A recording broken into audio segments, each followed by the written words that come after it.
परिवहन मंत्री प्रताप सरनाईकांची दहिसर टोलनाक्याला भेट। दहिसर टोलनाका वसई विरार येथे स्थलांतरित करणार। संबंधित विभागाकडून परवानगी मिळाल्यानंतर स्थलांतरण।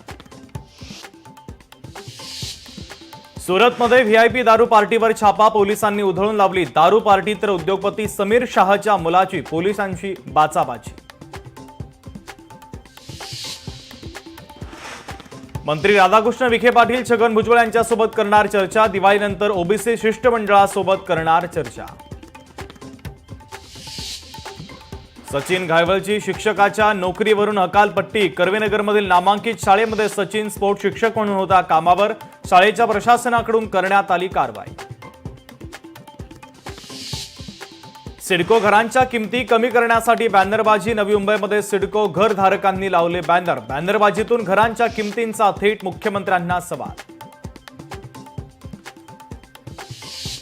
दिवाळीसाठी वाशिमचा फटाका बाजार सजला। फटाक्यांच्या दरवाढीमुळे यंदा विक्रीमध्ये घट। ग्राहकांचा प्रतिसाद मंदावल्याने व्यापाऱ्यांमध्ये चिंता। सांगलीमध्ये 108 अत्यावश्यक रुग्णवाहिकांचा भोंगळ कारभार। प्रथमोपचार सुविधा नसल्याने रुग्ण गंभीर अवस्थेमध्ये। प्रथमोपचार सेवांच्या अभावी रुग्ण गंभीर, नातेवाईकांचा आरोप। अलिबाग येथील आरसीएफच्या विरोधातील आंदोलन तूर्त स्थगित। कोर्टाची बंधनं आणि दिवाळी सणामुळे निर्णय।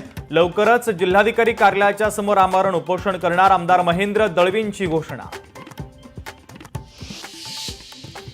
अस्तंबा यात्रेला जात असताना नंदुरबारमध्ये अपघात। चांदसेली घाटामध्ये भाविकांचा भरलेला टेम्पो उलटला। 15 ते 50 जण गंभीर जखमी असल्याची प्राथमिक माहिती। दिल्लीमध्ये एका इमारतीमध्ये भीषण आग।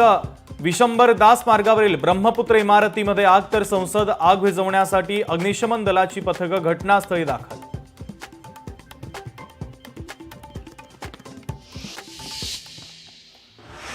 नमस्कार, मी शुभम शिंदे। बुलेटिनमध्ये आपल्या सगळ्यांचं स्वागत। या बुलेटिनमध्ये आतापर्यंतच्या सगळ्या महत्त्वाच्या बातम्यांचे